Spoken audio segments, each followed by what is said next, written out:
জঙ্গলে বন্ধুত্বের অভিযান।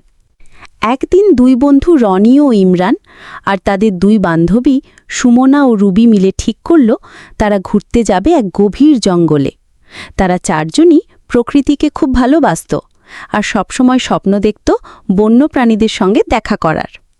তারা খাবার, পানির বোতল, ক্যামেরা আর একটা তাঁবু নিয়ে বের হয়ে গেল।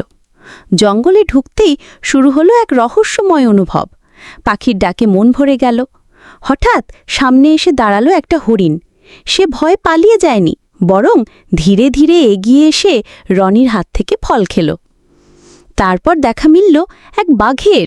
সবাই একটু ভয় পেল, কিন্তু বাঘ হেসে বলল, ভয় পেও না বন্ধু, আমি আজ আর বন্য নই, আমি বন্ধুত্বের খোঁজে। সবাই অবাক। এরপর এলো এক বিশাল হাতি। সেই তাদের পিঠে তুলে ঘুরিয়ে আনল পুরো জঙ্গল। ভাল্লুকটা এসে বলল, আজ আমি তোমাদের জন্য মধু এনেছি। সবাই মিলে বসে গল্প করল, খাওয়া দাওয়া করল, পাখিরা গান গাইল আর বনের পশুরা তালে তালে নাচল। সে এক অসাধারণ অভিজ্ঞতা।